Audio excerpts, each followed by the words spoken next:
Dito naman po, ipapakita ko sa inyo ang ating Calista Mid na may floor area na 40 square meters at lot area na may 60 square meters. Ito po ay ang deliverable unit, meaning ganito po once na turn over na sa inyo. Included na po ang ating gate at ang ating fence.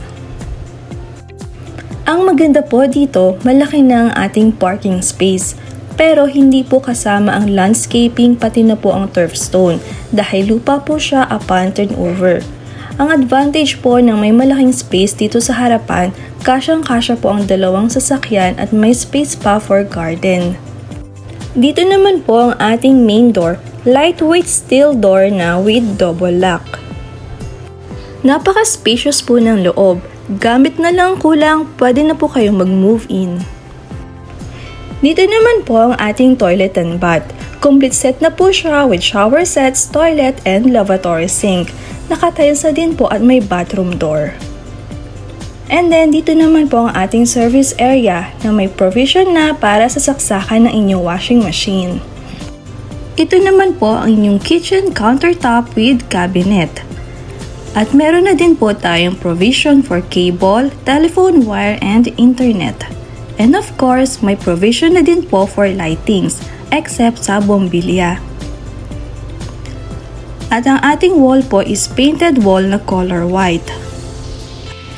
At ang ating flooring po ay vinyl planks. Meron na po tayong steel handrails na color black at ang maganda po dito, from first step hanggang sa pinakataas ng hagdan, precast na po yung ginamit na material. Tignan naman po natin yung dalawang bedroom sa taas. Ang windows po pala natin sa harapan ay sliding windows. So included na po ang ating partitions dito po sa dalawang bedrooms natin. And then dito po sa first bedroom, meron na po tayong provision for aircon. At ang window po natin dito sa likod ay jalousie type. Ito po nakikita nyong abang, provision na po yan for expansion. So kasama na po yan kapag na-turn over na sa inyo yung bahay. Meron din po tayong bedroom door. Dito naman po sa second bedroom, mas malaki po siya compare sa kabila. But same thing, may provision din po for aircon. At may provision din po tayo ng lighting sa ceiling. And provision for outlets. At ang windows naman po natin dito is sliding windows. Pwede po kayo magpa-expand dito sa harap dahil hanggang gate po ang inyong provision for expansion.